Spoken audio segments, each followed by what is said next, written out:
Good evening, everybody. Thank you for tuning into the Something to Think About broadcast. I am your host, Apostle Aaron Randall. I'm also known as Ace in the business world. Thank you for tuning into the Putting Legs to Your Vision. This is our 15th installment of this series. And unfortunately, tonight is the last night of the Putting Legs to Your Vision. However, don't worry, there is an extension to this series. So, and I'm going to talk about that in just a moment. For those of you that are watching via Facebook, YouTube, Twitter, and on Clubhouse, please feel free to ping people into the room. We're going to get started into this conversation. Those of you that are in the listening lounge, you are definitely welcome to come up and be a part of this conversation. This is not a just you listening to me speak, but this is a dialogue conversation, as it always has been. And you are welcome to be a part of the conversation. Those of you that are watching and listening in on YouTube, Facebook, and Twitter, you're able to post your comments on the screen, and I'll be able to respond accordingly. But as you come in, please share with your followers, share on your platforms. We're going to make this night a great night, but I do have a couple of other announcements that we're going to get into as well. But those of you, again, that are in the listening lounge, you are definitely welcome to come up and be a part of the conversation. First and foremost, Happy New Year to everyone. I know we have not done a Put Legs to Your Vision since coming into the new year. But I want to tell you Happy New Year. I know we're already towards the midway in the mid part of the month, but you know, when you are putting legs to your vision, you want to take as much time as you need and as you need to put legs to that. And so I took a couple of little weeks off so that I could be able to focus on my visions as well. And so, I want to again wish you all a happy new year.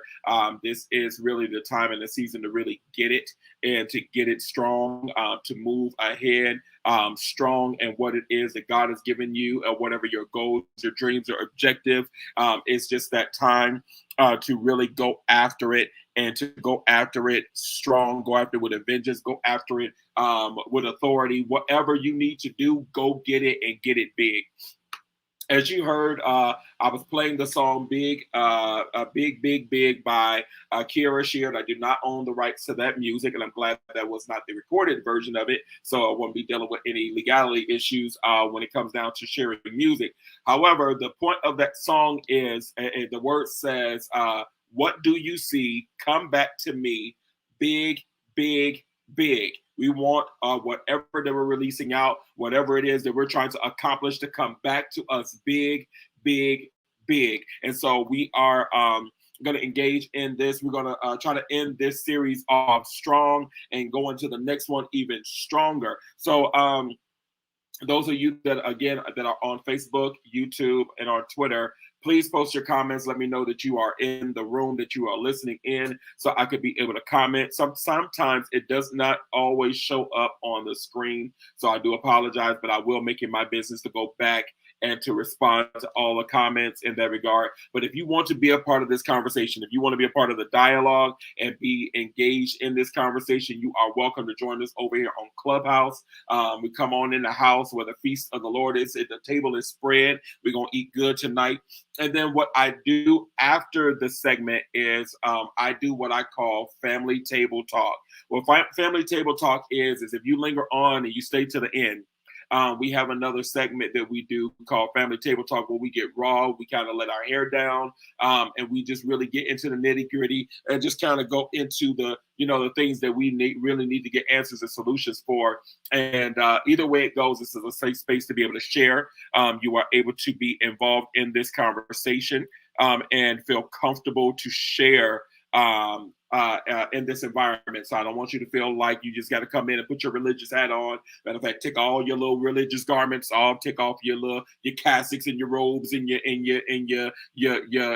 clergy collar, take off your fruit basket hat, Mother Jenkins, and put it over on the side and take your shoes off and relax. We're gonna get into it tonight, and we're gonna talk about we're going to continue on in this conversation about putting legs to your vision. So before I do get started, what I do for those that are on Clubhouse, because I'm not seeing as many people, introducing yourself on Facebook, YouTube, and Twitter.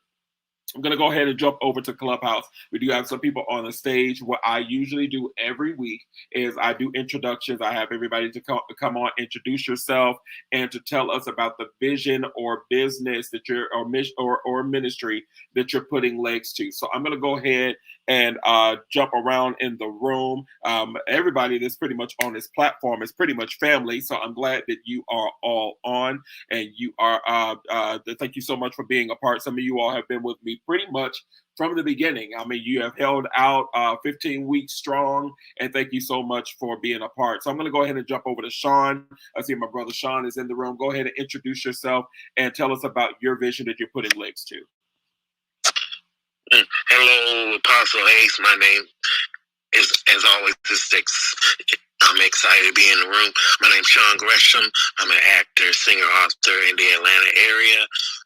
The vision I'm putting to work, wow. Currently working on my second novel. I will release it this year. A music project.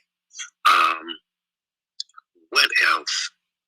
Continuing to pursue acting opportunities, music opportunities, writing opportunities.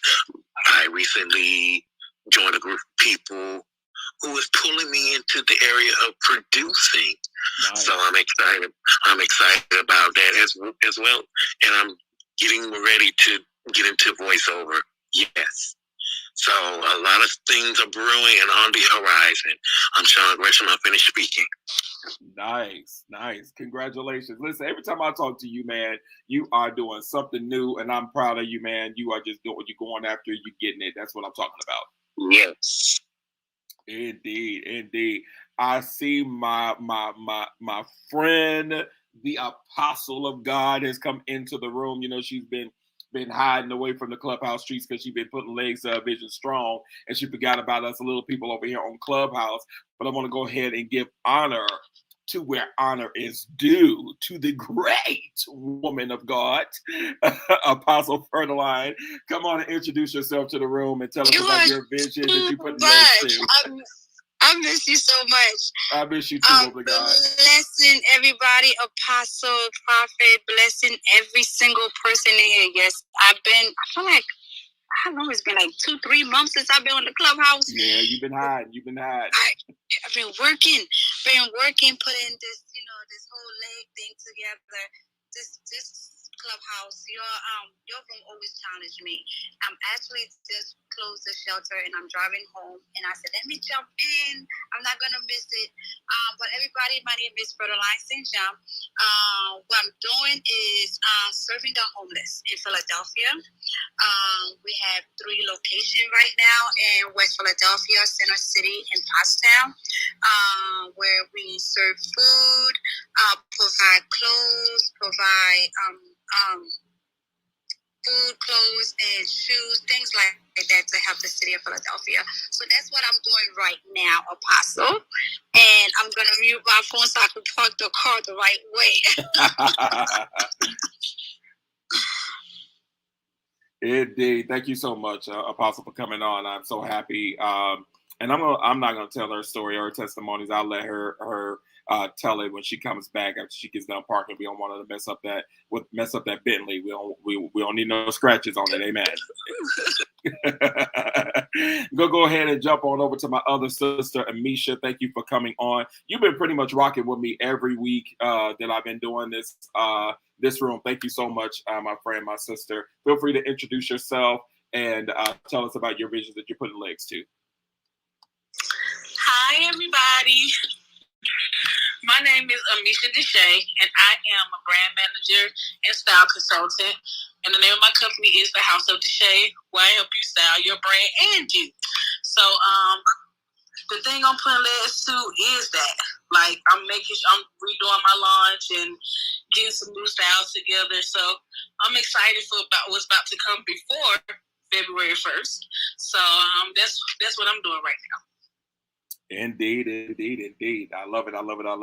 Listen, like I said, she's been rocking it out. We've also been having direct conversations as well, and I'm just really proud of her and her momentum and what it is that she's doing. And so follow her on her Instagram. She got some great products, some great services that she's coming out with and that she already has out. I'm telling you, you're going to be you might want to kind of get in now, while the getting is good, because I tell you, it's going to create a demand for itself. And so you definitely want to support her vision, support her visions in that regard. So good stuff, Misha. I'm going to go ahead and jump on over to my brother, Kevin. Also, as well, has been supporting me through this as well. I really greatly appreciate you, my brother.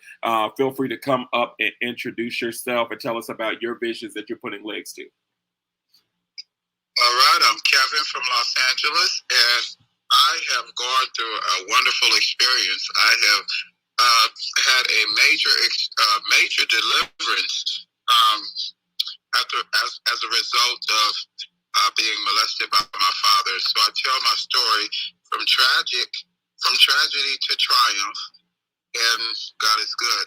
So I've written my first autobiography, and it's going well. But that was 6 months ago, and now I'm putting legs to my vision to continue in my authorship, if that's a word. We'll make it up. And I'm currently working on my second and third book. And what's so amazing is it's a spinoff to some degree of the first book. And this particular 2 books is going to be kind of like a set, so to speak. So there's a parent's version to the book and then a children's version to the book, and I'm working on both of them right now. So awesome. I'm so excited. And that's pretty much it. I'm in the beginning stages, but we're moving. So that's pretty much it. I'm excited. Indeed. Thank you very much. I'm so proud of my brother or what have you. Like I said, he's been really rocking it out as well. Go on his bio. Please support his book. Um, his book is really a strong book on deliverance and how to maintain deliverance. But as you heard, his story is amazing, you guys. If you all are any ministry gift and any leader, and you want to do a conference or do deliverance sessions, where helping people getting free and delivered from any levels of perversion, from the LGBTQ plus community, and the list goes on. Any type of deliverance, why have you definitely want to book him and bring him out. His story, I'm telling you, it brings me to tears every time I hear it. And I'm telling you, you want to bring this man of God in. We overcome by the blood of the Lamb and the word of our testimony. And our testimony, it shows people that they can be free and delivered. So definitely support him, and publish his, and support his books. And if you don't need it, sow it into somebody else's life that needs it or what have you. He definitely, and he's also doing, just doing a plug for you, bro. He's also doing hand signed copies of his book, that he'll do a signed copy of his book. So reach out to him directly instead of purchasing on Amazon. Matter of fact, I'm going to recommend that. Reach out to him directly so that you can purchase the book directly for him, so he can get all of the proceeds of that book instead of Amazon getting their cut, and then he'll send you a signed copy. Is that about right, bro? That's about right. I love my brother Ace. That's my dog right there. Y'all don't even know. I love him, love him, love him. Thank you, man. I so appreciate you. Indeed. Thank you so much. And I pray the Lord bless you for all your efforts to bless me. Because what you make happen for somebody else, God will make happen for you. Indeed. Absolutely. Absolutely. And that's what this whole room is about. Is really about pushing and supporting one another, but it's also about bringing solutions and bringing resources for everybody in this room. So while you're in here, please ping people in the room. Please share it with your followers, because I guarantee you there is somebody that's going to need something from somebody in this room that has something to offer in that regard. So I definitely wanted to push him out there in that regard. I'm going to go ahead and jump on over to the woman of God, Ms. Johnson. Come on and introduce yourself to the room. We have been in many rooms together, and just go ahead and introduce yourself and tell us about your ministry or business that you're or vision that you're putting legs to. Well, hello, everyone. I give honor to you, everyone on the stage, and those in the listening lounge. I am Vernstein Johnson, and I am literally putting legs to my vision of learning how to really walk again after a stroke. And yes, really learning how to walk again and to really walk in my purpose. As I listen to the awesome people on the stage,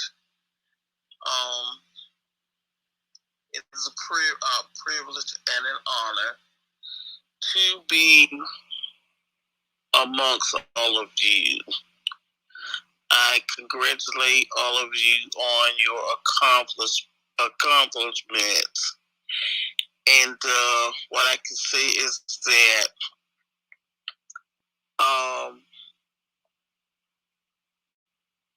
I love to help people. I don't have a particular ministry or anything like that. But what I come to realize is that I understand Mr. Kevin's story, because I too have experienced molestation and a whole lot more. I don't share my testimony much, but the Lord has been delivering me, taking me through deliverance. And because I know and I understand that everything that we go through is not for us, it's for somebody else. But a lot of times we don't feel like that because we're the one that's went through it, and the effects of it that has affected our lives and the things that we grow up and struggle through and we go through. A lot of times we don't understand that until we come into the knowledge of who God is. And then we begin to go through deliverance and things like that. And we truly discover why we went through what we went through. Because God has a plan for our lives before we ever got here. And so, but my vision is to one day have a foundation that will help the very people of the things that I've been through. You know, with molestation and being in an abusive relationship. And it's just been a lot that I've been through. And, you know, I am a widow. And so, it's just a lot of things. But I know that God is a God of who He say He is. I'm reminded of the whenever He sent Moses up Pharaoh, and he said he said that he essentially didn't want to go because he knew his limitations. And what I do want to say is that after listening to the people that spoke before me, after listening to their accomplishments, what I do understand is that the enemy wanted me to be fearful and be intimidated because, you know, I don't fit in the categories that they're in. But what God has delivered me from is that I am just supported as the ones that spoke before me, simply because He created me. And I'm walking in my season of what He's called me to do. And so I count it a privilege to be allowed to be on the stage with each and every one of you and those that come after me, because what God has called me to do is what He's called me to walk in, because we each have a different path. And when we can learn to be satisfied and content with what He's called us to do, because we all are called to work together in some way or another, or connect. And so what I do understand is that as men and women of God, we connect in the spirit anyway. And so, like I said, I count it a privilege and an honor to be amongst all of you. And so, because I can learn things from all of you without ever having to say a word. And so, because we have to be willing to submit ourselves and learn, because there's a reason that God has allowed me to sit amongst all of you. And so I would yield my mic there, and thank you for allowing me to speak, because we have shared a lot of stages together. And Indeed. So I really count that as a privilege as well, because I've been learning a lot from you whenever I get to share a stage with you or be in the same room with you. And so I thank you for allowing me to speak. And I yield my mic there. Indeed. And you know what? Thank you so much for that. You know, God is always glorified. I don't want to never take from his glory. And I'm grateful just to, it's an honor just to be used and to inspire in that regard. So I'm glad in any way that I have shared or just being in the rooms and shared anything that has resonated with you that you were able to glean from. Excuse me. Ooh, my allergies trying to kick up, y'all. So if you hear me sneeze a little bit, it's all right. We good. God bless you. Amen. Amen. Amen. So thank you so much, woman of God. I'm gonna go ahead and jump on over. I see my brother is coming in the room. Donald is coming in the room. Go ahead and introduce yourself to the room and tell us about your business or vision that you're putting legs to. Hello, everybody. I'm Don Nelson. My industry is the paratransit industry, so I have a business paratransit industry. What that is a non-medical transportation company that caters to the people with disabilities population and the elderly. I'm in the process of trying to build capital for my fans. I'm already incorporated and everything. EIN number, DUNS, Bradstreet number, all that good stuff. Trying to, like I say, cater to the elderly population. My business is a little bit different. I'm targeting the healthcare systems and the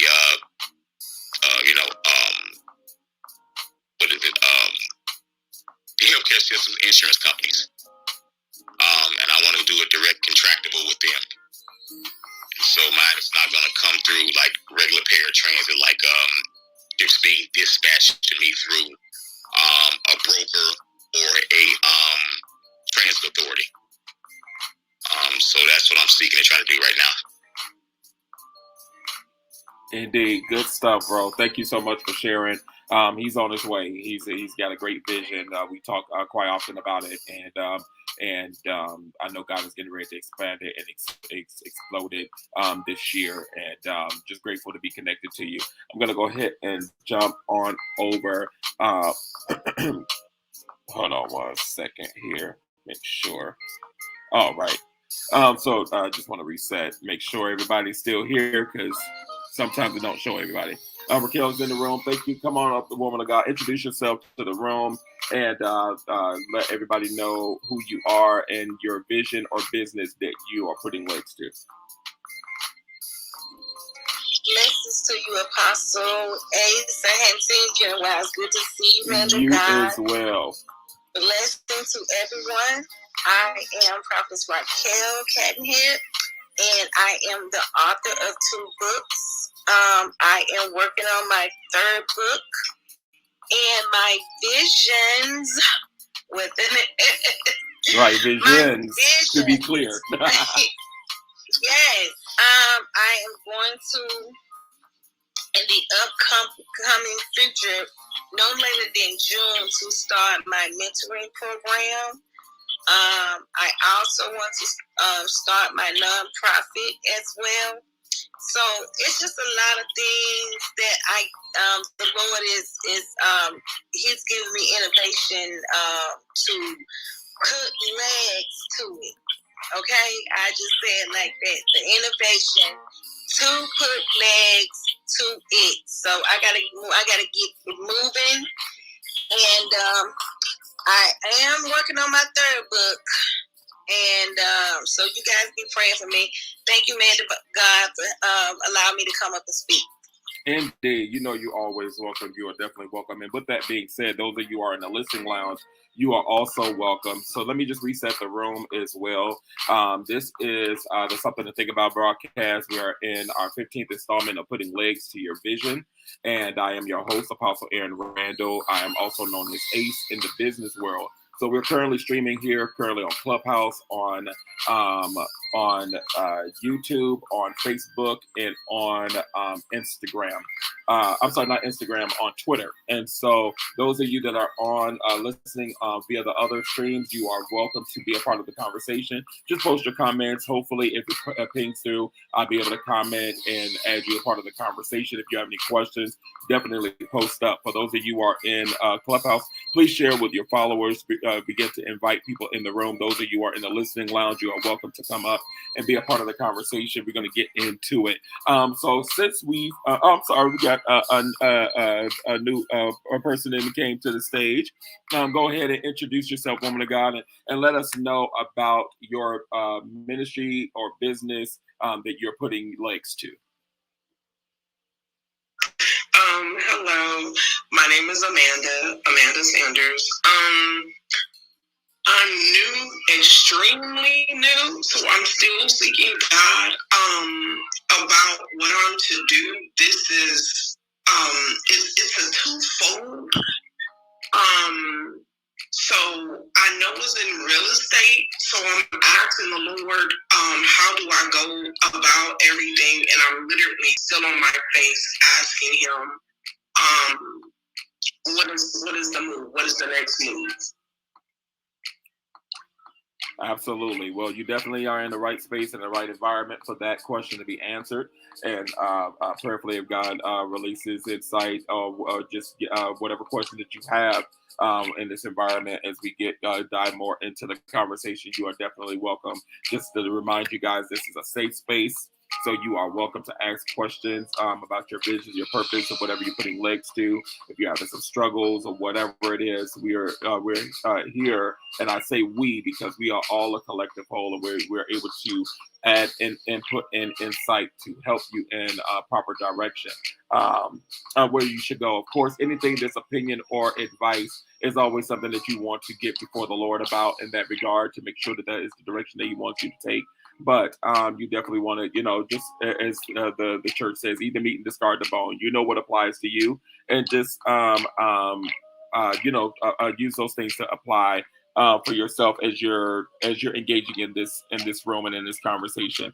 So let me go ahead and just add myself to the mix because I did not introduce myself. I typically wait to the end to introduce myself. Again, as I mentioned, I am Apostle Aaron Randall. I am an entrepreneur of 17 years. I have 6 different companies that are active currently. And then I have one that is launching very soon, very, very, very, very soon. And I have another one that is in the works that should be launching hopefully within the next few years. So I am always putting legs to vision. I feel like I'm never not putting legs to vision, but everything that I do is pretty much vision and it's purpose driven and it's destiny in mind. So I'm a person that wears a lot of hats, and I'm a person that has a lot of irons in the fire. And a lot of people say, jack of all trades is a master of none. But if they know the whole quote, they understand that the end part of that says, "But it's always better than a master of one." So when you realize that you have a lot of trades that you are jack of, or you are mastering, or you are well at, that makes you better than the master of one, and that is the full gist of the quote. We always quote it halfway. So I have, I have that. Then I'm also in ministry, or what have you. A part of what I'm doing here on Clubhouse is a part of that. With that being said, which is the reason why the Cash App is up on the screen. I'm also changing my image, so if you reset your pull down and reset, you'll see the image that's on the screen. And the reason why I have the Cash App is up, and this is one of the visions that I'm putting legs to, is I'm getting ready to go on my 2022 missions trips for this year. I have to get used to saying this year because I've been saying next year, because I've been mentally thinking as if I'm still in 2021 concerning these trips, but it is fastly approaching. And so what I typically do is I start the campaign and get people to partner with me to sow into the efforts in that regard. I have 3 trips 4 countries that I'm going to be going to. I'll be going to Zambia, then I'll be going to Kenya, Tanzania, and Uganda, and then I'll be also going to Pakistan. And so what I do and my team does is when we go do missions, what have you, we're going to schools, we're going to orphanages, we're going doing conferences and crusades, leadership development conferences, but then we also do evangelism and crusades out in different villages, and we post up what have you, the hosts that we go and support, what have you, puts up a stage and the sound equipment, and we go and minister to the people in different villages, and so sometimes it can be hundreds to thousands of people that are in the crowds of people that are being healed, delivered, and set free. And so whatever you sow or what have you is going to help in efforts to accomplish that. Now, people don't realize that when you do missions, you have to pay for everything. When I say everything, everything. And so I typically go anywhere between 15 to 30 days per trip. So the way this is scheduled for this trip, I'll be probably gone a total of about 2.5 months, not consistently, but a total between all 3 trips, about 2.5 months. And so when you have to pay for airfare and lodging and, eating and getting around and things of that sort, it is not free. And so, so we do have those to partner. If you look at the image or what have you, I'm trying to raise a total of 8,000 at minimum, because it can fluctuate, and you always want to be prepared just in case. Sometimes it costs that, and sometimes it costs more, and sometimes it costs less, depending on the situations and the circumstances of the host. But we don't bank on that ever. In most case scenarios, in all case scenarios so far, we have had to pay for pretty much everything. And sometimes the hosts have asked us to contribute to their portions as well for helping for the crusades and all that stuff in that regard. So whatever seed that you're going to help in that regard is going to aid in that, making that happen. The first trip is scheduled pretty much in March, April, and then the next one is pretty much August, September, and then the other one is going to be towards the end of the year, but it's not a solid date yet, because we're still waiting on some things to come back government wise from Pakistan, and then I'll be able to give you more details on dates. But so far, right now, 2 are already confirmed, and that's in Kenya, and that's in Kenya so far. I'm also waiting on the final on Uganda as well. So anything that you're sowing in that regard is going to help towards reaching that goal of the 8,000, so that we would begin purchasing flights as soon as possible, because it gets more costly the closer that you get to your trips. And then they're multi-destinational, so that's not like going to one country and just coming back home. It's literally going from one country to the next to the next. So I'll be going from within that, like the trip going to Kenya, Uganda, and Tanzania, it'll be going from one to the other, and then back home, or what have you. So one, need your prayers for that, as well as if whatever seed that you're able to sow is greatly appreciated in that regard. Also, I want to share as well, since I have you, since I'm already making announcements. I also have a putting legs to your vision is getting ready to change. As you saw in the beginning part of the live or the room, it says the final, but it's not the end. So I'll say that. Now, what is going to evolve to is what you're going to see on my photo here as well, is called the Phwd challenge. Now, this is something that I actually started back before the pandemic. And I'm going to put this up on the screen for you, those of you that are looking on YouTube and Facebook and Twitter in that regard. And so basically what this is the Purpose, Health, and Wealth Decade Challenge. It's pursuing after your purpose, health, and wealth over the next decade, which will shift the trajectory of your entire life. So we're not just only trying to get money, and we're just not trying to get wealth, but we want to be healthy. We want to be able to live to see it happen, right? And so the Phwd challenge is something that I started, like I said, pre-pandemic, and had no clue that a pandemic was going to hit and challenge us in those areas of purpose, health, and wealth. In that regard, especially when it first started and everything started shutting down. And so I started with this, but I did not fully continue on with it. I just started focusing on putting legs to your vision, but I kind of did away with the health part of it, which was a mistake on my part. So what I'm going to be doing with Purpose Health and Wealth Decade Challenge is that it's going to be dealing with more focuses on putting legs to your vision, but it's also going to be dealing with getting your health in order, getting physically fit, losing weight, working out, going to the doctors and finding out what it is that is going on within your body, but also not getting stuck there because God has the final say. And so we're going to be praying into those different focuses of those healings and those deliverances that's required in that regard. There's going to be different people that are experts that's going to be coming in their field for wealth and for health in that regard. That's going to really help us so that we can begin to shift. This is not about building no New Year's resolution. Absolutely not. This is, again, about shifting the trajectory of your entire life. They talk about habits are formed anywhere between like 20 to 26 days, anywhere in between that number. But we're talking about what happens when you do this over the next decade of your life. It's literally your lifestyle. It's literally your who you are, and you begin to adopt new ways of thinking in that regard. So definitely want to be on the lookout. That's starting next Friday. So this next coming Friday is not going to be saying putting legs to your vision. It's going to be saying Purpose, Health, and Wealth Decade Challenge.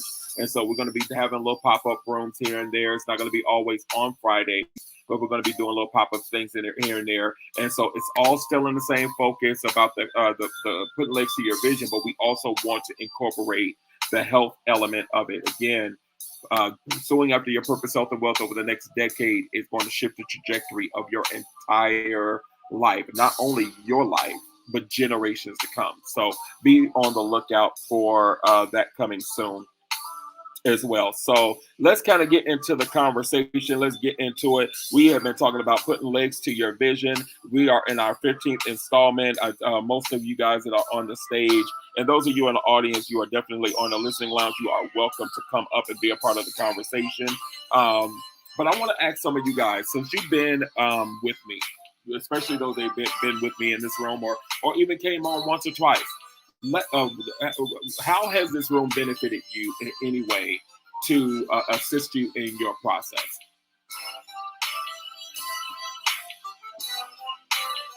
I'll speak. For me, I've been a professional procrastinator. So, writing my first book has really broke the spirit of procrastination because I realized I could do pretty much anything I set my mind to. But this room was just an affirmation and an encouragement to do exactly that. And then you give good tips and principles and strategies on how to be productive, the way to think, the way to plan out a thing, because sometimes we can have good ideas, but if they're not stewarded right, it still equals a disaster. Indeed. So you have a practical, sensible approach on how to achieve, how to fulfill your vision, but do it strategically and do it with some sense, not just be like haphazardly all over the place. Hey, my nigga. Oh, am I supposed to say that? You good. Funny. Hilarious. Anybody else want to jump in and share? Well, for me, in addition to, some of the good nuggets and stuff that you have dropped, just the relatability, just being able to relate to other people, and even as an entrepreneur, knowing that you're not alone in this journey. I think that was one of the greatest things for me, that I could be an entrepreneur, I can be human and a student all in the same place. So that would be it for me. Good stuff. Thank you so much for that. Anybody else want to jump in? What was the question again, Apostle? Just being a part of this room, just sharing about, how this room has been of a help or blessing towards in the direction of where you're going with putting legs to your vision. I said it worded it differently, but it's the same context. Motivate. You have recently shared with me. Something as simple as what you had shared with me personally. It's I'm like, why could I have thought of that? But but I didn't. This insights you given me gave me motivation just to seek that avenue that we spoke about yesterday, or day before yesterday. And yeah, so I'll be acting on that. You spoke to me about it before, but something just ignited in me yesterday. Good stuff. Good stuff. I'm so glad that you guys are benefiting from the room and all, and I really appreciating that. I see Dr. Brown has come in, the 12th time PhD program MVP is in the room, and I want to go ahead and first let her introduce herself and tell us about the legs, what vision that she's putting legs to for everybody that's new to her in the room. You got me laughing. You got me laughing like Dr. Nico and V-Doc. They say you like doctor. My God. So at this time, actually today is a great day. Well, let me start by every day this year for the past 14 days has been a great day. Because God is showing himself strong and mighty. I have not been feeling well, but from my voice, you can tell it doesn't sound like that. Amen.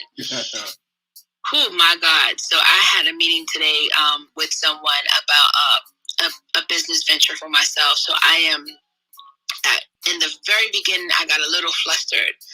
But then I talked to myself. I said, God, everything is in your timing. And today the timing was right. Hallelujah. Mm-hmm. So this is just one of, I think, 4 projects that I'm working on.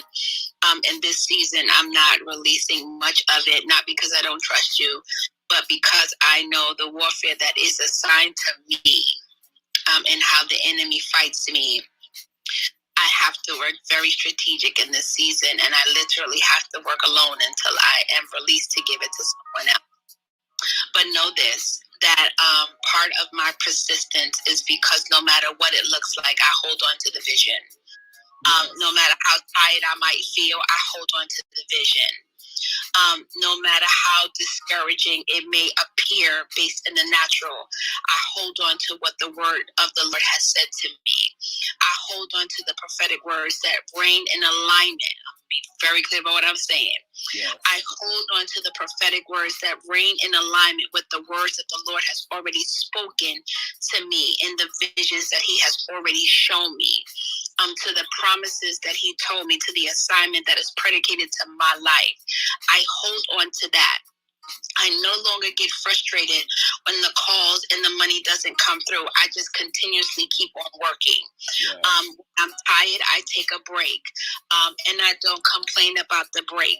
I'll give this particular example. This I will share. I am in my second PhD program. And there was a challenge with my grade last semester, which means that I could not get my company to pay for it, and I have to pay for it. Not a problem. I'm not frustrated because I did not do my best foot. So that's the first lesson. I can't ask God. I asked God for grace, and he gave me grace because it was a rough semester, rough quarter. But nevertheless, I was grateful for the grade. I'm helping somebody. I know I'm helping somebody. I did not quibble over the grade because I did not earn the grade that I wanted. I didn't earn an A, so therefore I didn't pray for an A. Yeah. I prayed to pass the class so I wouldn't have to retake it again, despite all of the challenges I foresaw. Amen. So I did that. So when the second quarter came, because I had to pay for it, it wasn't part of my budget or my financial status right now. So they did not register me for my next class. Well, most people would be upset and panicking. But I had the peace that surpasses all understanding, because the Holy Ghost said, take the 10 weeks and finish up some other things so you can proceed. When the quarter comes again, you'll be able to double your load, but you'll have less on your plate. I'm going to leave my mic. Wow. Good stuff.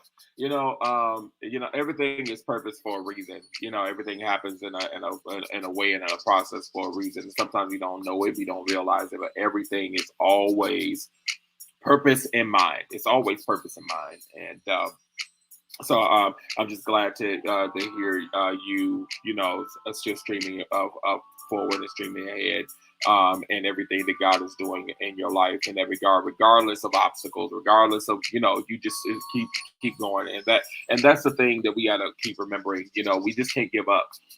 I've had instances, many times that I have wanted to just say, "The hell with it, I'm done." Oh, I have you want to throw in a towel and want to, give a couple of cuss words with it too. But when you come so far along in your journey, and I think I said this last time we had a room, I said sometimes we don't realize how far in our progress that we've come. While we're on this road, and you see the image that I always use about putting legs to your vision. It's this man holding a vision board on a road, on a highway, basically running for his life, running to where his future and his destiny is. But the thing that's really important about anytime you're on a road and on your journey, anybody that's ever taken a road trip, that when you leave your destination, there is mile markers. There's mile markers to let you know how far or how further along in your progress you're going in your journey.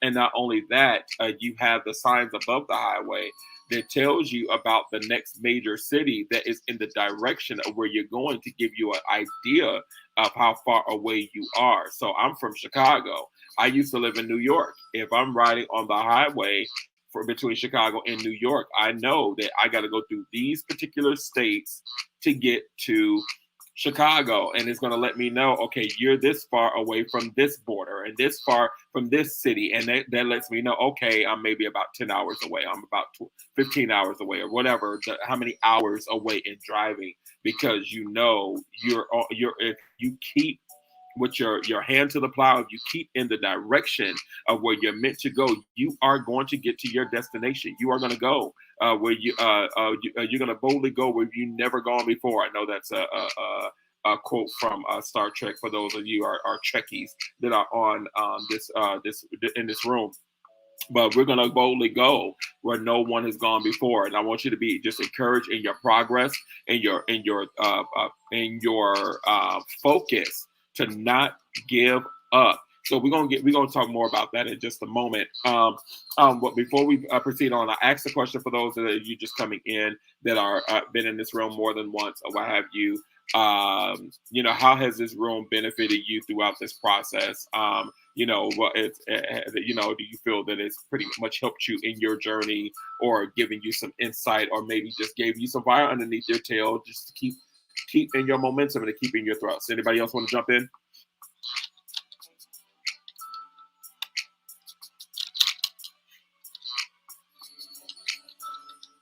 Well, since nobody jumped in, I'm gonna say what this room has done for me. I know I'm the leader of this room, and I'm the orchestrator of this room, or the moderator of this room, if you will. But here's the thing: keep me having to still come and do this room and keep to my obligation, because I said I was going to do this room every Friday, has been one, keeping me focused. It's been because it's been many times I could have been like, yeah, we're not doing this. Nope, nope.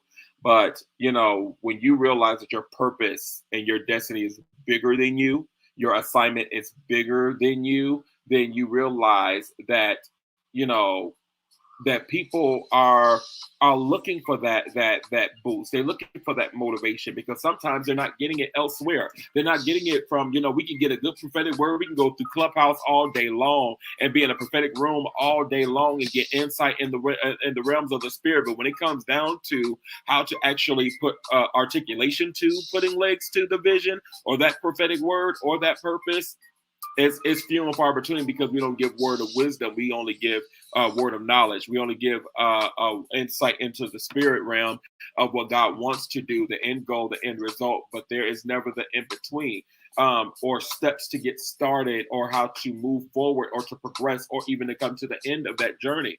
And so that's why I feel that God gave me this as an assignment, to rebirth this, because this was a prayer focus that I did last year. You know, as I mentioned about the PHWD challenge, the Purpose, Health, and Wealth Decade Challenge. This was an extension arm to that challenge, and it became a prayer focus to pray into giving people, you know, to pray for folks to put legs to their vision and to go after it. And there was some teaching into it, but it was always a prayer focus. And so God had me to bring this back up. But I tell you, there's been moments and times when I just, you know, I would have moments throughout the week, just like, you know, God, I don't want to be a hypocrite because I'm dealing with things in my own process of putting legs to my vision in that regard. But I am grateful for the fact that, you know, I'm not new to putting legs to your vision. I'm 17 years into being an entrepreneur, but it doesn't mean that I've come to a level of mastery, that I've come to a PhD program, you know, level. But there is enough experience in that I can help guide you in the right direction on putting legs to it. Some of it has been done in a simplified way. The reason for that is because sometimes we overanalyze things and we overthink things and think that things are so much bigger and so much harder than what they actually are. So one of the things that I had us do in this room during our first, I'd say maybe like the first 5 weeks, I talked about sizing up your Goliath. What is that part of your vision that is considered your Goliath, that large thing, that large objective that you are trying to accomplish or take down or to receive? What is that? And begin to size it up and begin to see what is it going to take to be able to accomplish that. You know, I talked about it being a building or a manufacturing plant, or, you know, you want to be on a television network, or you want to, you know, get a part of a publishing company, or whatever the list may be. Finding out what that thing is and begin to size it up. What is it that is going to take for you to accomplish it? How much money you're going to need? Where's the location? What is the type of space you're going to need? How much staff you're going to need? And begin to analyze this thing out and begin to size it up. And I said, just like with taking down Goliath, there was 5 stones pulled up, but it only took 1 smooth stone to take him out. And so what do I mean by that? You might think that it might require heavy levels of warfare to take this giant out, and it might not require all that, because assumption, what the world says, and when you assume, you make a what out of yourself. So sometimes when you assume things, and you assume things to be greater or bigger than what it actually is, you find yourself in a situation that you allow fear to govern your life, so that you're not able to move forward in the direction of where you are meant to go, because you've looked at this giant, this uncircumcised Philistine, and said, "Oh, okay, I can't take him down because I'm 4'2" in the spirit, or 4'2" in my business, or 4'2" in my purpose." But you might have the technology, which is a slingshot and a stone, to be able to take this thing down with one blow, without even putting your hands on it. And so why am I saying this? I'm saying this because I don't want you to allow assumptions to be the thing to kill you in making moves in your momentum of your vision, because that will be that is all. We also talked about vision killers. We talked about what are those things that are considered vision killers that will to move forward and to thrust forward in your, or to keep in your momentum of putting legs to your vision. So we talked about all types of things, from fear to anxiety to lack of money, lack of resources, you know, to you know, all different levels of fear, or fear towards specific things, and not allowing fear to govern your life, and not to allow these vision killers to govern your life, so you can begin to come out of agreement with these things, so you can begin to thrust forward in your momentum of putting legs to your vision. Vision killers and people that are also vision killers will always be the thing that will be the hindrance to you. But here's the thing about both of those. You allow it. If you allow them to get in your ear, if you allow that fear and that anxiety and those assumptions and those things to take over your mind, instead of saying, nope, I'm still going to get up. I'm still going to get up. I'm going to focus. I'm going to go after what it is. I'm not going to allow, you know, fear and anxiety. I'm not going to allow, I'm waiting on the Lord to be your excuse, because that is the thing. That is a lie and the deception that we have been taught, especially those that are believers. We have been taught that we only have to wait for everything to come in full manifestation with a bow on it. But the last time I checked, I ain't seen no business, no house, no car, no clothes, no nothing come out of the sky, out of heaven with a bow on it, saying that this is for you. I've never seen it. And if you do, you better duck and dodge, because I'm telling you, we would be dead if all of this stuff was coming out of heaven and falling in your lap. That's not how it works. It works with a work ethic. It works with, again, putting legs to your vision. The vision is in your head. That is where it comes, and something that is spoken into your spirit. It is in your head. But once you take it out of your head and you begin not only to write the vision and make it plain, but you begin to put works to your faith. You begin to move in the direction of where your vision is and where your vision is meant to be, and begin to obtain favor because you moved in momentum. What do I mean by this? I said in this room about one of our installments of this series, I talked about how the vision is a start and an ending point. It's the thing that it ignites you, but then it's also the destination. It's the destination. But God is the GPS system. And what you do is you put your vision in the GPS system.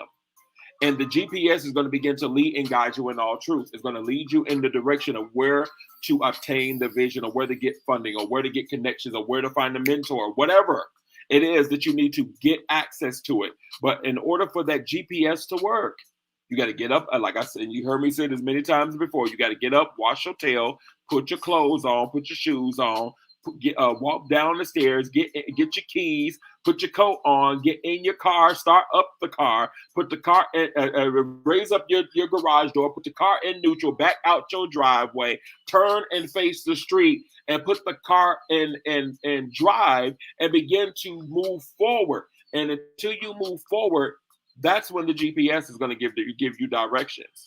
It doesn't give you directions when you're sitting in the house. It doesn't give you directions when you sit in your garage. It doesn't give you directions when your car is sitting in park. It gives you direction when you are in momentum. When you are in the direction of your vision.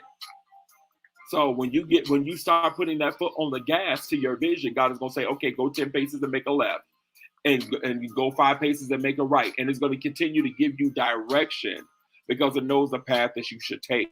But you got to begin to make moves in it. So all of this stuff you guys heard me say about this, that have followed this room for the last 15 weeks, we've been doing this room of putting legs to your vision. You hear a lot of these things. I do it repetitively because that repetitiveness is what's going to bring that memory, is what's going to bring that for the Holy Spirit to bring things back to your remembrance. Because when you get lax, when you get lazy, when you procrastinate, all these things that are vision killers, those words are going to come back up. Get up. Because God, if you're trying to move, you're trying to get to a destination, you're trying to get to an end goal, you got to begin to make moves in the direction of where that end goal is. I told you this before. Doors don't have feet. They have hinges. You go to the door and you open the door, but the door is not coming to you. It's not coming to you. It's not meeting you on your couch where you eating your bonbons and your flaming hots and watching the Housewives of Atlanta. It's not coming to you when you're in your lazy and procrastination mode. It's not coming to you when you're in a place of no momentum and you are in a state of worry or in this mindset of assumption or fear. It's not coming to you there. Doors are behind doors is where lenders are, is where contracts are, is where venture capitalists and investors, where people that have vision that's able to help you to expand and to grow what it is that you have. But you got to do the first works, which is to begin to get an understanding of what that vision is. Begin to write the vision and make it plain. Begin to research it and come up with an overview or a business plan of what it is that you are trying to accomplish in your purpose. And this don't only apply to business. This applies to ministry. This applies to your artistry. This applies to everything that is about purpose-driven. Is a purpose in mind or dreams in that regard. This applies. All of it applies. And so all of that to say this is the whole sum total of what this room is about. It's basically to put fire under your tail, to get up off your duff and go do what it is that God gave you to do. What is it that you're meant to do? Whose life are you holding up because you are deciding to be lazy today? Whose destiny, whose career path are you holding up because you decide to put that vision on the back burner or to put it on the shelf or to abort it? Whose destiny are you holding up because you think that you got time to put it off for tomorrow, what you could do today? Whose freedom are you holding up because you are between two opinions? You are between two opinions. Do I trust God and move in it, or do I just sit here and wait? Do I wait for God to give me full? See, that's the lie and the deception, is that you think that God is going to give you the whole blueprint, the whole plan, the whole. That is a lie and the deception, because He gives you instruction as you move. As you move, okay, now I go left. I say He's the GPS. He's going to direct your path as you go. He's a lamp unto your feet and a light unto your pathway. But if you're not working the gifts, He has no room to. There's just no room to be enlarged for. There's no reason for your room to be enlarged for your gift if you're not working the gift. If you're not moving, then there's no reason for Him to put a light upon your pathway, because you're not even walking the path. So we got to do that. And why do I come in this way, as almost like a drill sergeant, almost as a person that is trying to get you to wake up? It's because that's the point. I'm trying to get you to wake up, to understand that there is people's lives and destinies on hold because you are not moving in the direction of what you're meant to do. And it's not always about ministry. When you build that business, do you know how many people is going to build their career path off of your business, because they're going to go to school and get a degree to come and work for you? That they're going to come and start as an intern and work their way from the bottom up because they want to run your company or be an asset to your brand, or bring new technologies or bring new creative juices to your brand because they see its potential. But if you don't build it, they won't come. That's one of my movies. If you build it, they will come. Here, the significant thing about that movie is, and I'm going to pause after I share this revelation so we can go ahead and chime in this conversation. Here's the significant thing about that phrase from the movie. If you build it, they will come. This man had cornfields or what have you. That was his livelihood. That was how he made his money. But he heard a voice that said, if you build it, they will come. And he eventually got a vision of this baseball field in the middle of his cornfield. And he began to go and plow his field and take up all of his crops. And he began to gather an audience, and people began to watch him and say, this man has lost his mind. I almost said another word. I almost said the N word. Lord, forgive me. You know, this ninja that lost his mind. He has lost his mind. He's going to lose everything. He's going to lose it all.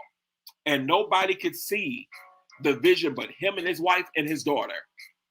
And then they kept giving instructions as he kept going, kept getting instruction. Ease his pain. You know, what does that mean? And then you begin to get the research. He began to research to find out what this means. And he begins to look into who that is, and then begin to go.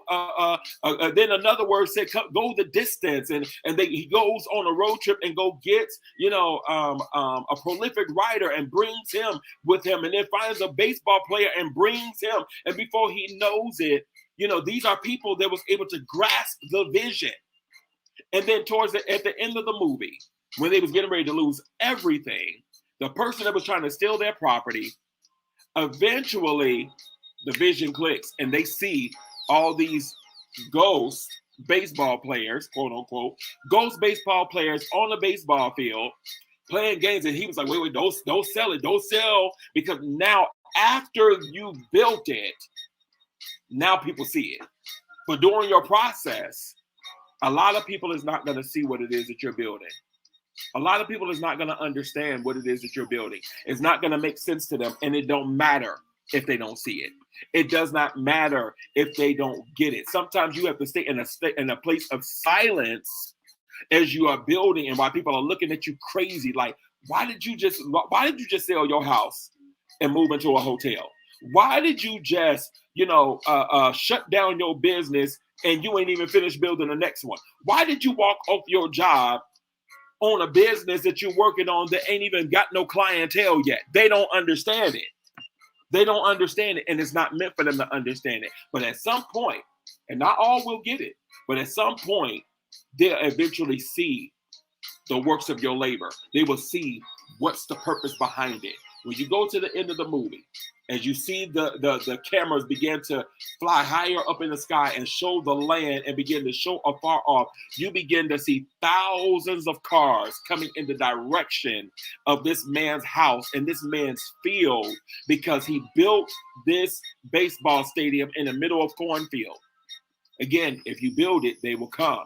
What am I saying in all this? When you build the vision, the clients is coming, the money is coming, access is coming, but you got to build it. This is why we're talking about putting legs to your vision.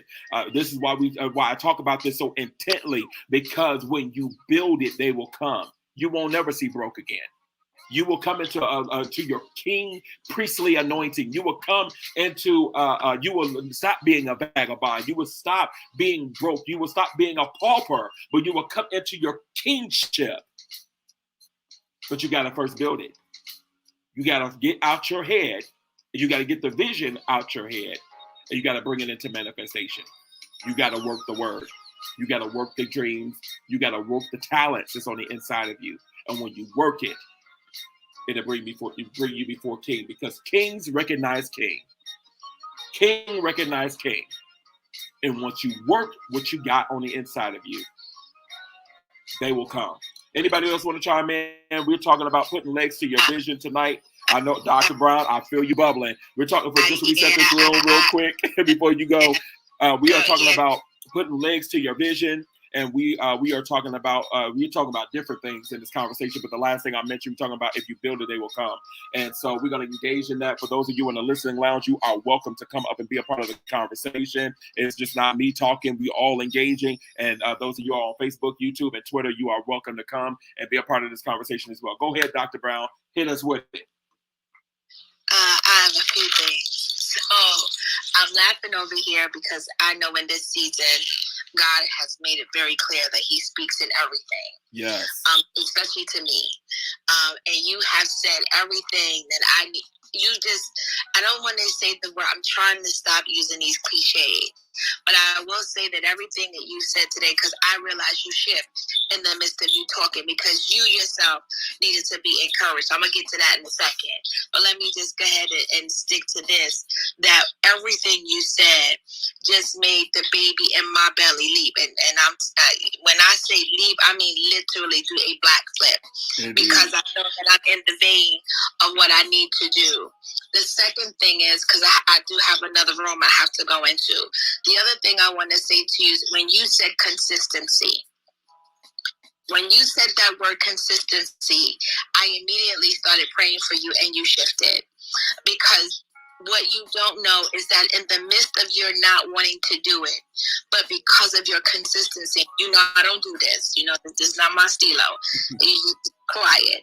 But because of your consistency, you are ready for the next level. Yes. And I think you know what that means. Indeed. You're ready for the next level, because even in the midst of your, I don't want to do it, they don't get it. They're not consistent. They take, but they don't give. They take, but they don't understand. And you've seen the ones who have come that will never do what they said that they were going to do when they were in your platform. And then you see the ones that will do it, but they don't do it to the full capacity. And then you have those that are taking the vision and running all the way to it. And even in the midst of it, you're always concerned about the first two sets that never get to their destiny, because they don't see it and they never go. Indeed. But because of your consistency, that is no longer your portion. You just do it, and then you let the chips fall where they may. Amen. Indeed. Absolutely. We'll have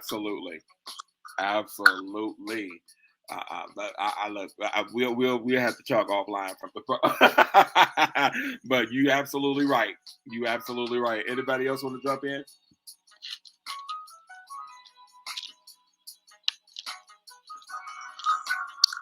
Grace Grace and peace, man of God. This is my first time in your room, but I happen to see your title. And I'm like, how could I have missed that all these weeks? Glory to God. I bless the Lord for being in the room with you tonight. And for what I did here, I'm telling you, it's right on point for what the Lord has spoken to me. And I'm telling you, it really like crunched my toes into the floor. And I'm like, oh my God, because I do a lot, but sometimes the enemy will make you think, oh, you do so much, you don't need to do more. But God is still requiring that we do what it is He called us to do in the earth. And so today I was looking at something because I'm in the last phase of my doctorate for strategic leadership. And the Lord had told me to take that course because I do mentoring, coaching, and all that. And so it's very important that I can understand how to develop influencers. And so I took this course, and so I started getting weary toward the end because the dissertation part is very difficult. And so I kind of like was going to call the school today to put it up, and then I was looking on my completion, and it said that I had 43 out of 51 credits that I needed. And it was like, what was I getting ready to do? I was getting ready to stop my program for 8 credits. Wow. So I'm telling you that this is a trick of the enemy that will want people to not forge forward when the Lord is calling us to forge forward. The only thing I can say to you is to continue to go. And I agree with Doctor that, you know what, sometimes it looks like you're not doing anything, but God says this is a seed that has been planted. And He said, watch what happens as I begin to flourish those seeds. And He said, just like that movie that you wrote, watch what happens. You don't know what's going on, but watch what God does in the end of this all. And so I bless the Lord for you. Thank you for having me on your platform. And I pray for the best for everything that God has in store for each of you and for you, Doctor. God bless you so much. Indeed. Thank you so much for that. I tell you, I feel like y'all prophesying into the men of God's life. Amen. Come on, listen. Come on, Dr. G. I love you. I love you too. God bless. Absolutely. I tell you, y'all are blessing me. You definitely are. And just to hear, the things that have been shared tonight has definitely been a blessing to me. I put this this post up on Facebook, and I was talking about being significant, and something to think about, just for those of you that are not aware, but something to think about is it actually was something that I birthed that comes from Facebook posts, like inspirational posts or quotes that I would put up, or that I would write, or revelations that I would get to really inspire people to think about things from a different perspective. That's basically what it was. And I was graced to be in a room that Tiffany Haddish came in the room, and she stayed in the room, and it wasn't my room, it was somebody else's room, but I was on the stage. And the crazy part about it was, some was like, God told me to follow her 2 or 3 days before she came in this room. I didn't know that this was happening. Had no clue this was happening. Followed her. And then all of a sudden I looked up, she was in the room. Now the person that's over the room knows her personally. So I was just really shocked, or what have you. And so she came in the room, or what have you, and so shared, or what have you. And then God was like, look at her page. And I looked at her page, and I saw that she was following me back. Now, I'm not a starstruck person or anything like that. But here's the thing that it birthed from this quote that I put up that was attached to what happened in that room that day. And it says, you are significant. It says you don't know who is listening, who's watching, or who might be getting inspired by your life, your word, from your words, your faith, or even your determination. I used to feel at times that people was not, and this is, before I say this part, this is prior to now. That has changed. Hallelujah. But it says, I used to feel like people wasn't really being inspired by my efforts to push people into their purpose. But you just never know who's watching or listening. You are significant. Your voice is being heard by the ones who need to hear it. Your life and your story does inspire others. So never again after today ever again feel as if you are insignificant. I promise you that you are. Keep being the best you. Don't give up on your efforts to be great, because there are others that are hinging upon your success story. Something to think about. And so that's something that those are quotes and stuff like that I do often. But just to concur with what you both of you women of God said in that regard, one thing I understand is this: one plants, one waters, God gets the increase. If we don't do our portion, then the other person can't do their portion, and God can't increase. And so, regardless of this room having 10,000 people in it, that doesn't matter to me. But those that have been inspired, even in the smallest measurement, that one can bring 1,000, that 1,000 can bring 10,000, that 10,000 can bring a million, that million can bring a billion. And so, it's just about the fact of doing the first work, doing the first part in that regard. And so, I know a lot of us say, well, I got so much stuff going on. I don't know, I don't have enough time in the day. I got to balance my work, and I got the school and this and whatever. But then I thought about this guy broke this down to me. He was like, most of us that do have a job or that have a standard business, that have standard business hours, typically work 8 hours a day or what have you. That's 5 days a week. Then you also sleep up to 8 hours a day. Some people go more, some people a little less, but let's say average out 8 hours a day. Then in between your traveling and eating and watching TV and all that stuff, you have an additional 8 hours within the day, within the work week. That's the 5 days a week. Then on your weekends, you outside of sleeping, you have 16 hours. That's 32 hours just on the weekend, those 2 days alone. So when you take out the work and the sleep hours, you have technically 3 days of time to divide up between eating, travel, to back and forth to work, watching TV and all of that. And we don't really think about the time that we really have. We think, okay, but there's not enough. And yes, I say this all the time. There's not enough hours in the day. I work 18 hours, 7 days a week. Legitimately. Amisha knows this. Kevin heard me talk about this many times. Anytime they hear me talking, or they call me, or they text me on Clubhouse, I am simultaneously working at the same time, and sometimes I'm doing 3 things at once, because I've learned how to monopolize on my time as much as I can. Because again, it's only 24 hours in a day, but you have to occupy until He comes. You got to do your portion and your part in order for God to blow upon or enlarge what's in your hand. But you got to put it in your hand first. You got to work what's in your hand first. And so those that are in school, you 2 women of God, I commend you, because I was planning on going back to school this year. But the way this year looking right now, we just getting started in the year, I ain't gonna have no time to go back to school. So I'm gonna probably go for 2023. But okay, if that's what you say, I'm gonna let you hold on to that. Listen, look at my picture, woman of God. I got to travel 5 times this year out of the country, 3 admissions trips. That's what the Cash App is up for. Just to reset, the reason for that, the image on my page is because I'm going to be gone out of the country. So I'll be balancing all of that and a new business that I'm launching. Yeah, time is going to be real tight. However, but it's not off the table. I think Apostle G has something she wants to say. Go ahead, Apostle G. Go ahead.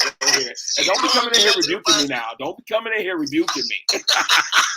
I feel both of y'all, Dr. Brown and Dr. G. Listen. I just want to say, I was saying the same thing you say, because I got to go to Dubai. I got all this stuff to do, right? So, but the Lord told me, you have it in you. Just do what I tell you to do. He said, if you follow my voice, you'll get it done. And then he said something to me today that was so powerful. He said, obedience causes momentum.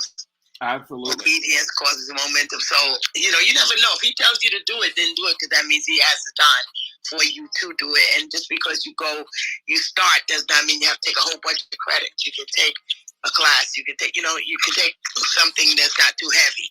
so that you can at least get the ball rolling. But, never discount anything. You never know what God's going to do. I just sense, I'm telling you, I sense such a powerful move of God over your life. And so you just want to just make sure that all of your ducks are in a row. And I heard him say the 7 streams are coming to you, and one of them is in education. So you want to get ready for that, okay? I love you. God bless you. Indeed. Thank you, Dr. G. Thank you, Dr. G. Listen, I love the fact when the Lord sent me with backup. Hallelujah.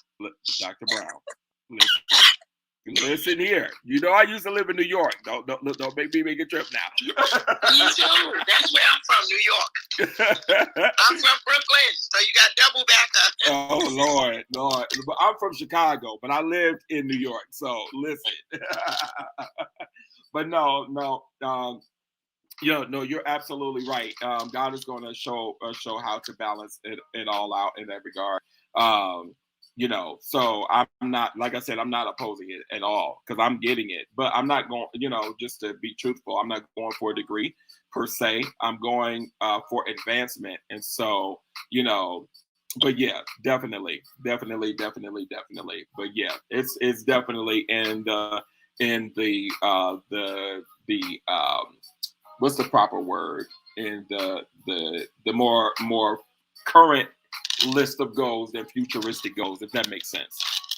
So it's definitely not on the back burner. It's definitely not. It's definitely not. But yeah, absolutely.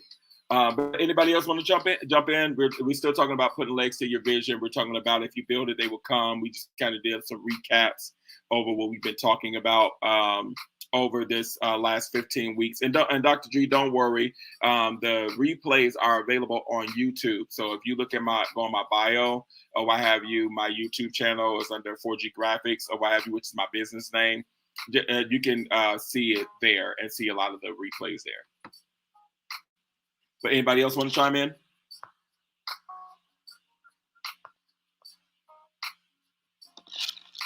Hello, Apostle. Hello, everyone. This is Benita.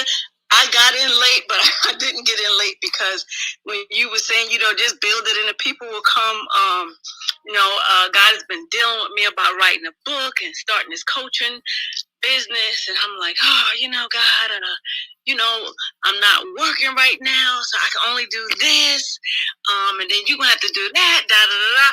And then when I came in, you was talking, I'm like, oh, okay, all right, God, I hear you. This is the time to get it when you ain't working. Woman of God, you about to make me come through this phone. No. I'm telling you, this is the time to get it, because that means that you have more availability and more time to really push or to research and to get into it. Because if you're balancing a job and and then the travel back and forth to work, then when you got to factor in traffic, your travel time, it can be anywhere between an hour and a half, 2 hours each way. That's in addition to your day. So that to your work day. So if you got the availability and you got the time, Google is going to bless your whole life. Google, YouTube, mentorships, books, all those things is going to bless you. But definitely go after it, and some things does not always require money to get started.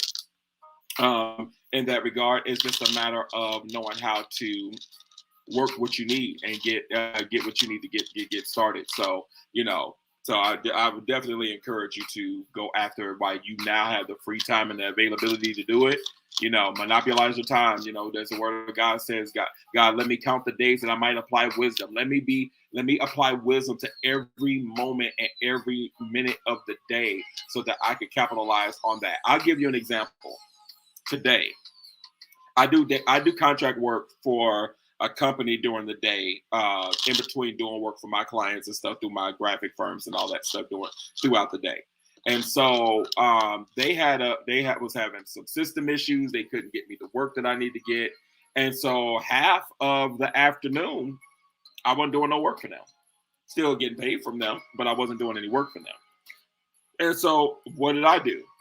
I maximized that time, and I got some work done for 2 clients. I was working on my website and some things for my that I got to design for my website for my new business that I'm launching, and I was able to capitalize on that. I was able to get some other things done because I had to get there's a promo together for those that for campaigning for donations for my missions trip.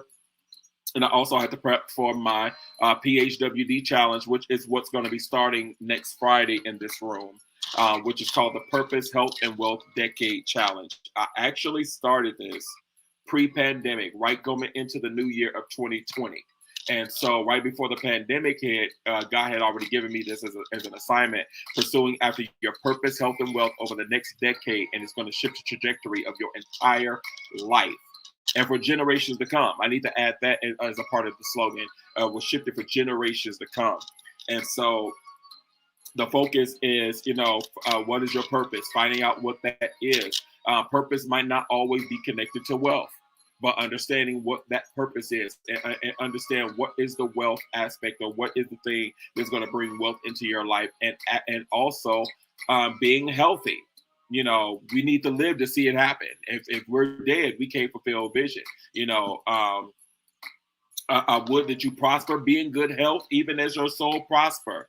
That is a sum total and a sum focus of the purpose, health, and wealth. And, we want to prosper, be in good health, as our soul prospers in that regard. So we're dealing with it on all sides in that regard. So we're going to dive into it. It doesn't mean that putting legs is ending. It's in connection to the PHWD challenge, because technically the putting legs to your vision was the extension to the PHWD challenge, but God has been telling me get back to that. So even within myself, just I've already started on the health part of it because I've been detoxing for the last 6 days, because I'm going into healthy eating. I'm going into when I'm going overseas. So going overseas, your body has to be conditioned and ready for the work and to be ministering 3 times a day, and only having a break to eat, you know what I mean? And that's it, maybe about an hour break, 45-minute hour break, and then boom, another session, then another hour, 45-minute break, and then doing mission, doing the crusade. So it's a lot. It's a lot of wear and tear on your body, but it's fulfilling to see lives change.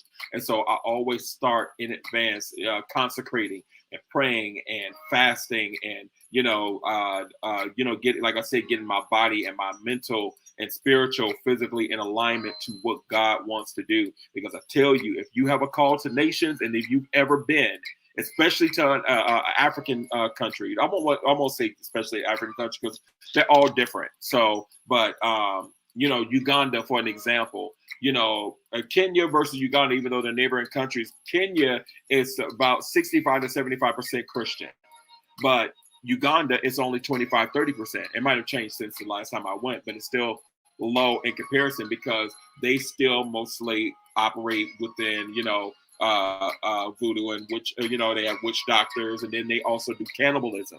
Is still prevalent, especially the more further out in the bush, or going further out in the villages or deeper in, away from like city centers or capital cities. In like Uganda and Kampala, Uganda, the further out you go, you'll find people that are still tribal, and they literally eat people. Literally, it's not no metaphorically. I'm talking about literally. And so, but you have to be prepared. You got to be physically prepared. You got to be financially prepared, because anything goes left, you need to be able to shift and exit stage left and get out of Dodge. You know what I mean? But you got to be prepared, and you got to be spiritually prepared. You got to be physically prepared. You got your discernment and the prophetic and hearing God's voice in your prayer life has to be amplified, because anything can happen when you're slipping. Anything. And so, and I'm only saying that, I'm not saying this for those that have a heart for nations to scare you. I'm saying that this is a serious mission, and it's nothing that I've taken lightly, and this is not my first time going, so this is how I know what to do in preparation for it, because I've already been more than once. And so, also I'm just sharing this for you for insight for those that are called to nations that have not been. You have to make yourself physically prepared. Not every assignment is the same. Not every assignment is doing the same thing. Some are lighter than others, but some are very taxing. And there's been instances that I've come back and it's taken me anywhere between 3 to 6 months to physically and financially to recuperate from everything poured out. And so, so with all that being said, that's why I have people to partner with me and to sow into these efforts, because it's serious, but what is so fulfilling, and this is why I love it so much. This is why I'm actually working on getting dual citizenship in Kenya, because I want to live there between 3 to 6 months out of the year. But when the thing that's important about, and this is all about still putting legs to your vision, because it's talking about if you build it, it will come. We're still in that same vein.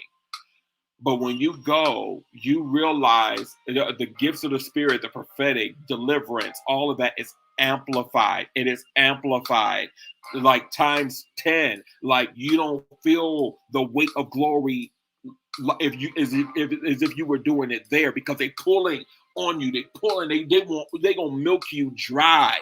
You talking about you got a prayer life. You talking about you dealing deliverance. You dealing the prophetic. They're going to bleed you dry. Why? Because their expectation is for deliverance. Their expectation is for an answer, for a deliverer to come and to impart into their lives, to give them insight to what God is saying and doing in their lives to help them get free and delivered. And so they want God, and so they're gonna pull it up out of you. But the thing that gets me every time is that anytime God uses me prophetically, because when I was functioning as a prophet, my first time I went, before accepting that God had called me to be an apostle, I was fighting it, but we'll talk about that later. But I would go. And every time I came back, every week, they'll come back with testimony. Every week, not just, once. Every week, the prophetic word apostle came to pass. It came to pass. God is doing this. God is doing that. And sending me pictures and showing the manifestation of God's glory. And not only did it stop there, but it multiplied. It was fruitful and it reproduced after its own kind. One church that that God had me prophesying to, that we went into to go minister to, has grown to being 8 churches, a school, a Bible college, and a prayer center in the course of 3 years.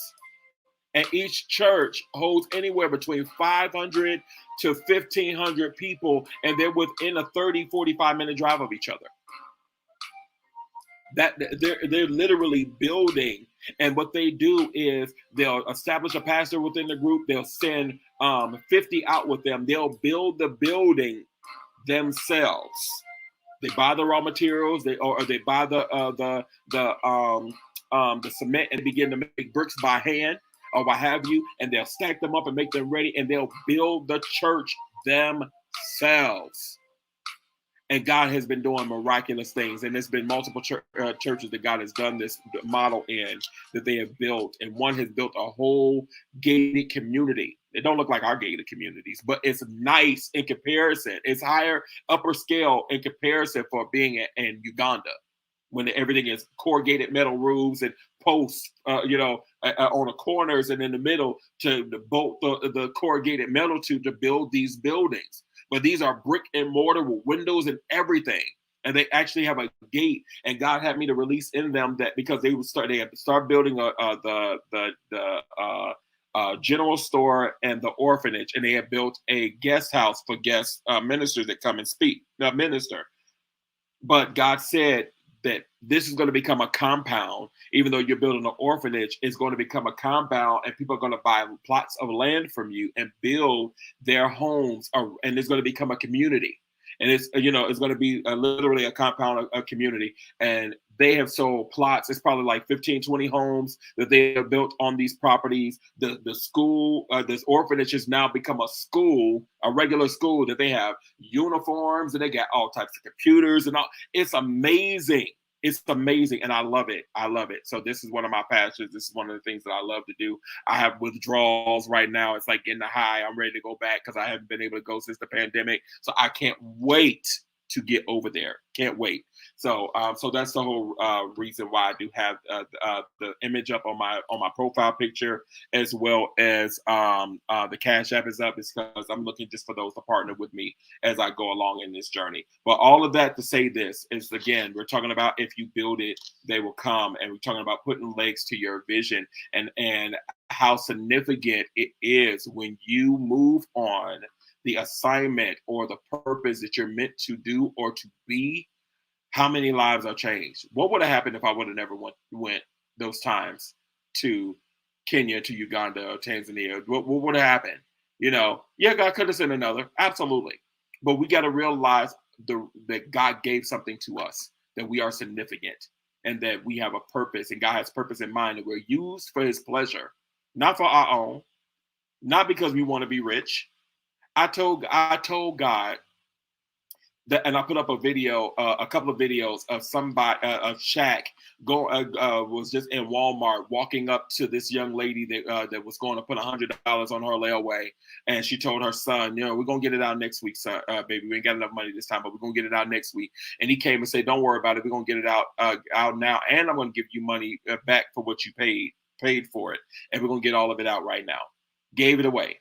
Somebody else sold a house into somebody's life. You got to have money to do that. He gives seed to the sower, right? My whole purpose, because I know a part of my purpose about being wealthy is because it's bigger than about me and my children's children. But it's about being able to not only leave legacy, not only for them, but for others that is connected to my vision, but also to be able to have access to be able to sow back and to be able to be a blessing to thousands of people's lives. You know, so when you think from that perspective, you realize that your visions and your what's in you is always designed to be bigger than you. Anybody else want to jump in?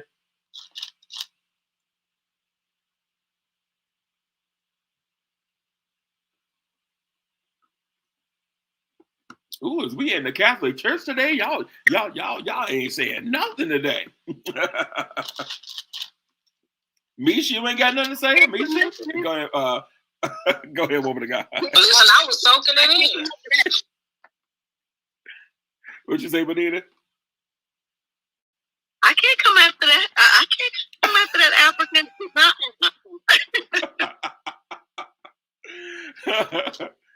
I'm telling you, it's you know, we got to understand that our purpose is bigger than us. It is. So that's why I'm so passionate about pushing you guys, you know, to know, you know, it's greater than you, because when you think that it's about you and only you, it come from that selfish place, then, you know, we kind of take lightly about the blood being upon your hands. We take that lightly. We think that only applies to spiritual leaders and, you know, misabuse the you know, son in the ministry or daughter in the ministry. We just apply that to that. But, you know, how many people are still homeless because you didn't complete what you're supposed to complete?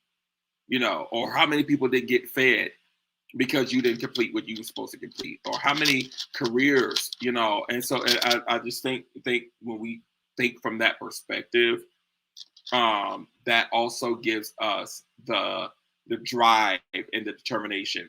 Keep going. Don't give up. Don't give up. Keep going. You're too close. You almost there. Don't give up now. And I know sometimes we take it's too close and don't give up now. Sometimes way too literal, that to the point that, okay, we almost there. You getting ready to do it or whatever, and we get stuck in the getting ready. We get stuck in the it's almost there instead of pushing to getting there, pushing to accomplishing it, pushing to making it happen. And we just get, sometimes we don't finish things. We get to a middle ground, and then we get lax, or we get thrust in the beginning because, oh, we got, you know, we get the idea, but then something comes and shifts our focus. Sometimes it's life, sometimes it's bills, sometimes it's money, sometimes you got to put it off because you got to go take care of this, that, and whatever. I give myself as an example because, as I always say in this room, I can talk about myself better than I can talk about somebody else. I had got slapped hard with some things back in July. And prior to that, I was like I said, I worked 18 hours a day, 7 days a week. I mean, I was in a grind and a focus like none other. You know what I mean? I had never been at this level in my life. Never with my focus, because I will be very inconsistent. We were talking about consistency earlier. And I'll start and I won't finish, or I won't finish strong.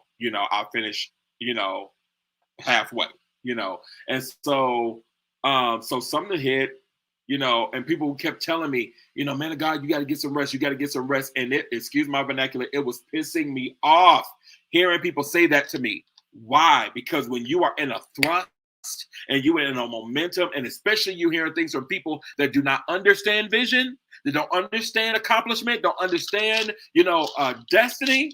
And they're going to tell you, you got to get some rest. You got to slow down. You got to, you can't take on too much. The devil is a whole liar. And his mama got 50 toes is crooked. Like the devil, no, absolutely not. And so when I looked at it from this perspective, I said, when you are carrying a load on a train, let's say a steam engine train, you got to put coal, you got to put wood in that train to build that momentum up. But the more cars you are carrying and the heavier the load is, you have to build up the speed to be conducive to the weight that you carry. So that means you're thinking you're going 50 miles an hour, but you got to do 90 to pull the weight to make it look like you're doing 50. Because your speedometer is not going to be to the same rate and the speed based on the level of weight that you're carrying, because it slows the cars down. It slows the train down. And so you got to build up stronger so that you get into a rhythm, into a momentum. And then people are like, you got to get some rest. I said, no. I said, I know I need to get some rest, but I rest when I'm on the beach in Dubai. I'll rest when I'm in Bahamas. I'll rest when I have my island, or I can rent a private island, and I'll rest then, or what have you. I know rest is appropriate and rest is needed, because we can, overexhaust ourselves. Don't get me wrong. However, sometimes you learn how to rest in the coasting. What do I mean by rest in the coasting? That means you build up your train at a speed level that is stronger than the average speed, so that when you can able to take a nap, or you can take a rest, as that train is moving, it's going to naturally start to slow down, because you're not fueling the engine with the wood and with the coal. So it's eventually going to start to slow down. Your body is automatically adjusted to when that train is at a slower pace. So you're going to jump up, you're going to throw some more coal in it, and you're going to lay it back down, because you understand how to rest in the coasting. You understand, like, no, I'm not going to. It's just like when you got to be up at 6 o'clock in the morning to go to a meeting, or to be somewhere, to go to the airport, and your body wakes up 5, 10 minutes, 30 minutes before your alarm goes off. Is because your body knows, your body reacts. It automatically knows, okay, something is slowed down. I got to get up.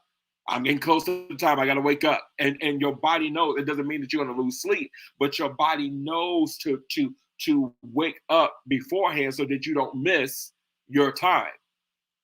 So all of that to say, you got to learn how to rest in the coasting when you're building momentum. And ain't no time to stop. Who stops a whole freight train to go to sleep? Exactly. That silence proved it. It is not done, because they know that I have to pull this whole freight train all the way from Southern California all the way up to Massachusetts. I got to go all the way up to Boston or Massachusetts, all the way up to the northern point, from the southern point to the northern point of the United States of America. And I got to pull this thing. So no, I'm not going to slow down. The trains don't have stop signs. They don't have stop lights. They're on a track, and they're able to go at the level of speed. Yes, they have other things that stops people from crossing that track, but there's no stop in the momentum.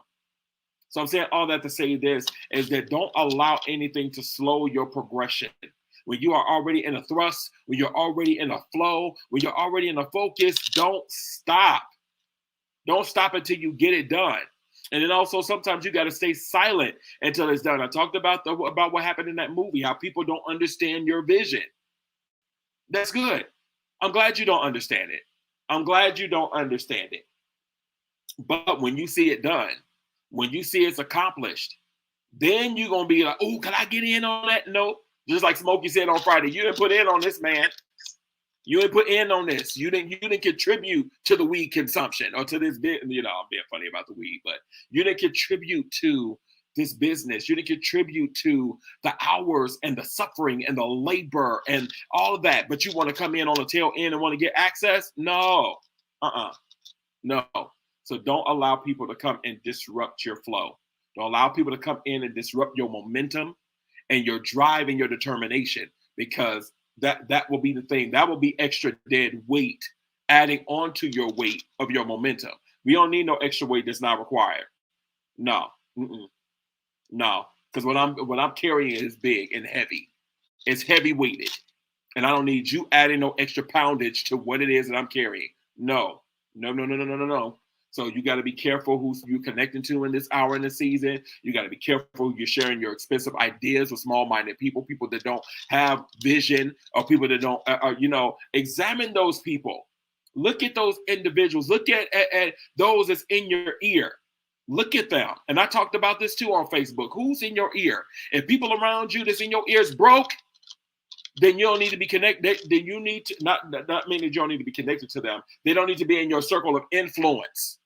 That's the difference. They can be connected to you because that means that you can pour back into them, but they don't need to be in your circle of influence if they got your ear to be able to sway you in your decision making. Eagles don't hang with chickens.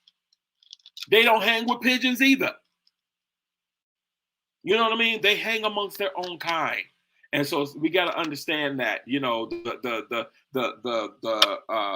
lung capacity is stronger for an eagle than it is for a pigeon. They can't go up to the high altitudes as eagles do. They don't. They live in high places. That's where they dwell. And so I'm just saying all that to say this: be careful who you're connecting with. Be careful who is in your ear. When you're putting legs to your vision, be careful, because people are always, always want to extend their opinion about what they think you should do when they ain't never done it themselves. Never done it themselves. Real true. Never done it.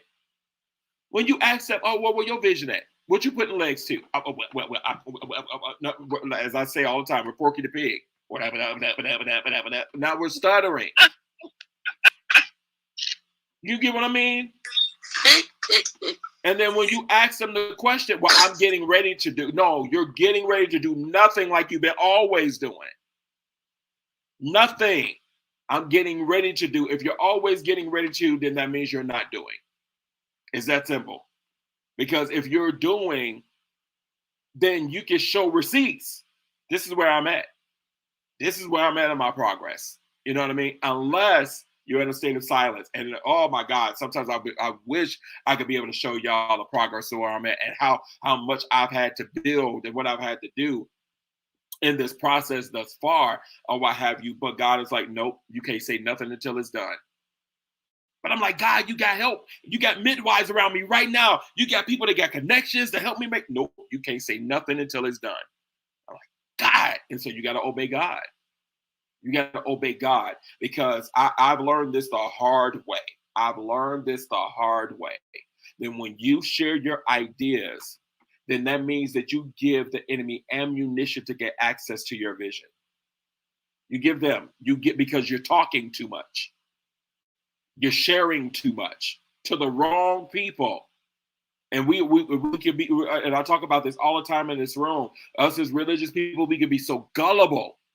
We think, oh, God gonna cover it, it's gonna protect it. No, if he told you to put the blood upon a doorpost and lintel, and he can still protect you, he's giving you instruction so that you can be protected. Not for you to just, oh, well, God got me. He gonna protect me anyway, because I'm his son, I'm his daughter. He gonna protect me. Okay, you're gonna be dead just like the Egyptians, because you did not listen, you did not obey. Sometimes it's not even about there's no power in the blood on the doorpost of the lintel, because that blood wasn't even for the remission of sin. But it was about the fact of obedience. There was instruction. Will you obey God? So all that to say this, obey him. What is it that he's giving you? Sometimes you just can't share with everybody. And I know we want to glory in what God is saying, and we want to testify of his glory. Testify when the test is complete, not when you're in the middle of testing. Oops, I know that sounded real slap, right? Because that's what a testimony is. That means you passed the test or you completed the test.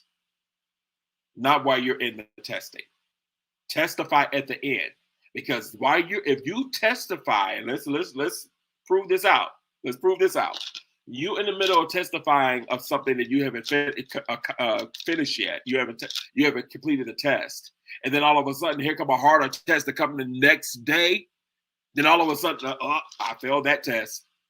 Then now you got to come back saying the devil. No, the devil did nothing. That was another test that God was giving you that you didn't finish. Testify at the end. And then you can say I'm an overcomer, but you ain't overcome yet. So some of the things you gotta hold in confidence, you gotta hold in secret, or you can only share with those that God has given the okay and the approval to share with, because they're an asset to the vision. They're there to help you to accomplish what it is, and not just sharing because you want to glory in God of what it is that God is doing. And sometimes we share just to gloat and to prove something. Let's be honest. Let's keep it all the way 100. Sometimes we share because we want to gloat in, I'm doing something. You know what I mean? Instead of waiting until it's done and testifying of God's glory, and now you can give the full testimony. This is what I went through, and this is what I had to endure. And I had ups and downs and ins and outs and roller coaster rides, but I endured, and I made it to the end. So I know I said a lot. Anybody else want to chime in while y'all quiet in this Anglican church? Gonna get some amens. Amen. Glory, glory, glory, glory. But anybody want to jump in? Anybody want to add or share? You sounded real good. I thought I was getting a sermon, so I was just listening and waiting for you to say, you was done to pass the offering plate. Well, it's above your head. That's all you got to do is sow your seed. Absolutely. Anybody else?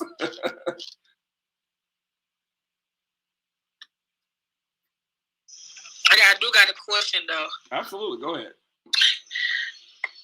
Okay. In 2021 is when you did most of all of the putting legs to your visions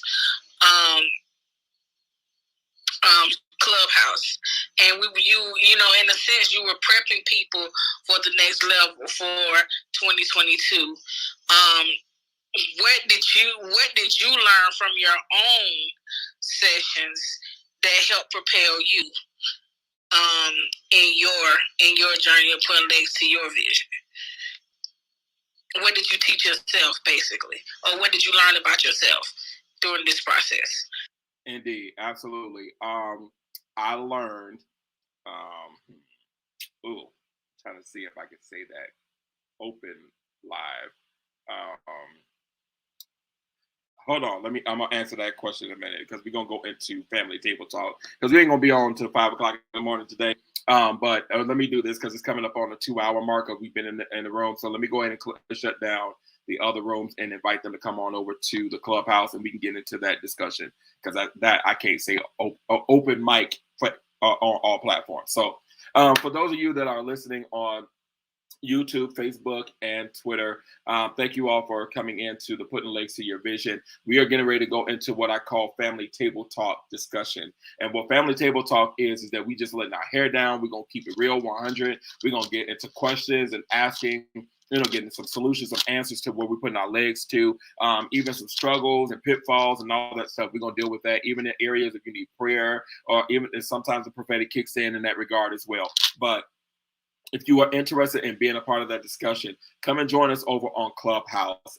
You look at the link in the description. It's scrolling across the bottom of your screen for those of you that are watching. For one, where you can sow the seed at, but also you see the link to join us on Clubhouse. So just look up my page name, build a profile, look up my page name under Apostle Aaron Ace Randall on Clubhouse, and you can join us, or you can do the at symbol Legacy Builders 1, as you see scrolling on your screen, and you can come join us in this conversation. But thank you all so much for tuning in and being a part of this live. We're not done with this room, but we are done with this segment. So you are able to join us over here on Clubhouse for the Family Table Talk as we get deeper into this discussion. Y'all have a good rest of your night.